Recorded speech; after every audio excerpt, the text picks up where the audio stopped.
before we get to situation monitoring, actually, there's one thing I wanted to show. This is a really good hit, I think. Drop Site found AOC in the halls of Congress, in the tunnels, and asked her about why she's a little gun shy about endorsing others. Let's take a look. Chief of Staff, former Chief of Staff is running in San Francisco. That primary is in June. Obviously, you're not going to have a reporter tell you to endorse, but like, is that something are you at least monitoring the race, looking at it? I mean, what's your stance on Troy Cott? Because like, you have a close relationship. I think for me overall, it's more about, I'm trying to think about the role that I am trying to play more broadly in these things. You know, we've got 435 seats in Congress, right? And there is this kind of moment where it's like and not just with this race, but with any race, once you go in, then it's like, what about this? What about this? What about this one? And I'm one person with, you know, a pretty amazing, crack, but also lean team. And so we're thinking about kind of like how much of myself I'm pouring into this and how much of myself we want to make sure that we're, you know, pouring into the task at hand.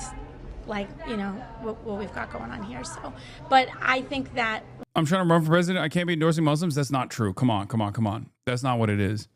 That's not what it is at all. Look, I can only speculate. I don't know what's in her mind, right?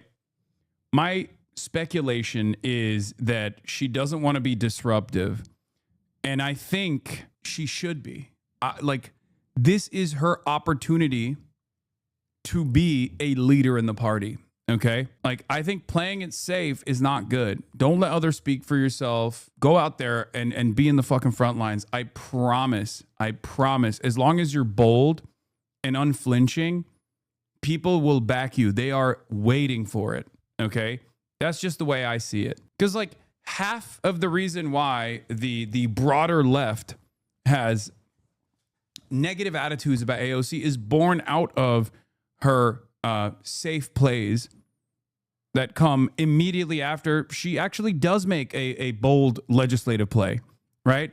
She'll go on the floor of Congress and say what Israel is doing is ethnic cleansing, it's genocide, it's unacceptable, before many others do, before many others would ever even dare to say such a thing, right? She'll go and partner with institutions that are pro-Israel and will do this like apologetic almost about like being in the front of the conversation, being in the forefront of the conversation. I wish she was more bold and stood by her principles, because she has those principles. If you look at her legislative track record, it's far, far more progressive than most. And yet a lot of people on the left think she is that she is an oppositional figure to progress. And I think it stems from the fact that she always wants to play it safe, or is a little bit worried about being out front.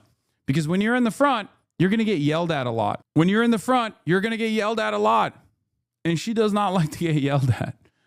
Nobody does. And I understand nobody does. But I think it's time. It's time to be bold. It's time to be brave. And it will be beneficial. What I will say is that I think that the primary environment that we're seeing is really great. I think that progressives have already notched some really impressive victories this early into the primary season. And we've got another, 6 or 7 months of it to go. And I'm looking forward to having a lot of new. Cry me a fucking river. A 3-bedroom is $9,100 a month. Primary them all. Okay, man. I truly think, like, think about how fast the entire like progressive and curious flank of the Democrats swung on the defensive offensive weapons distinction after AOC went to the DSA, and they asked about her position on this, to clarify her position on this. And in order to get their endorsement, she said, like, yeah, I'm not making this distinction any longer. Boom. All of a sudden, that was the new bottom, right? All of a sudden, that was a new litmus test. And we could go far beyond that, right? And I think AOC should be leading that charge. I wish that some of our representatives, some of our movement representatives in Congress were less gun shy and were more unapologetic, because I think there is a lot of upside to that kind of communication strategy. Even I'm not even talking about like issue specific things at this point. I'm just saying like vibes wise, just being unapologetic, standing 10 toes down and saying, this is what I stand for. This is what this movement stands for. I have the backing of the people. So I'm going to say this, even if you yell at me. That will genuinely benefit people. Okay. That will genuinely benefit all politicians who choose to do so. A little bit of friction is good. Colleagues here in November that we can, it's been a lonely, really. Might be one issue where you're out of touch with your viewer base. Many people see the hesitancy to be bold as the defining reason AOC is not it. No, I mean, it doesn't even matter. Like, she has the backing. It's her opportunity to seize. That's what I'm saying. Lonely road for the first 8 years, and I'm really hoping that it'll be a little less lonely in November. My boss has a book about that. You keep telling us she has the backing. I mean, she does. It doesn't. No, she doesn't. She clearly doesn't. Come on. Wait, what? Chatter. I'm gonna serve you a little bit of hard pills to swallow here. Okay, a little bit of cold hard truth time. A lot of people don't like hearing this in this community, especially.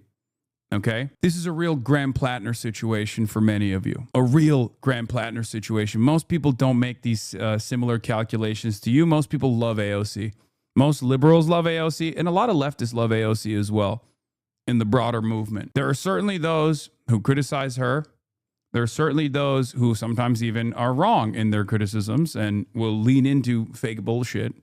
I've tried to work through that while still maintaining a critical framework in my coverage of things that she does, things that I wish she would do. Hasan, her genuinely lying about the ceasefire back in the day broke a lot of trust. I'm saying her moving this way will not win anyone back or forward.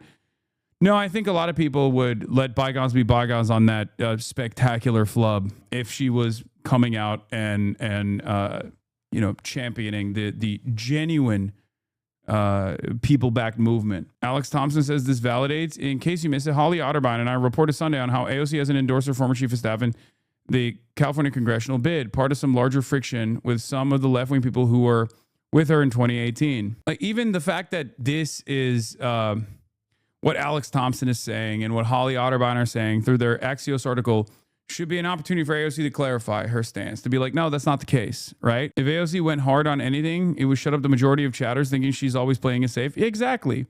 Because people are desperate. People are desperate for a new movement leader, okay? It can't be Bernie Sanders. Let's be real. Bernie Sanders has already exhausted that role, right? He's old. Like, he has a lot of impact still. He's very popular, and he's using that impact. He's exhausting that impact to, like, set up the next wave of Bernie-crats. But the reality of the matter is, like, there's a need for a continuation. There's a need for a person to rally around. And I think AOC could be that person if she changed her communication strategy. Because everything that I have observed of the way that she moves is like, she'll take 2 steps ahead of other people, right? Like, she'll sometimes be aligned with Ilhan Omar or Rashida Tlaib. And then immediately when she puts herself out there, she gets yelled at. Immediately. She gets yelled at by the groups. She gets yelled at by people that angle their criticisms in a way that actually has a lot of impact in her calculation, because she's like worried about coming across as offensive. And I think a lot of people manipulate that interest. And as soon as that happens, she retreats. By my estimation, like from what I have seen thus far, she is very worried about coming across as offensive, even though there have been instances where she has been bold. Like she's come on this broadcast more than most politicians have. Okay. Obviously, if she was that afraid of coming across as like offensive, she wouldn't have done that. All those quotes were already flying around the ether far before AOC has come on this broadcast many, many times over. My point is, if she was more bold, I think there would be a little bit more friction for sure. But in the aftermath of that friction, she would gain a lot more. She stands to gain a lot more by being bold.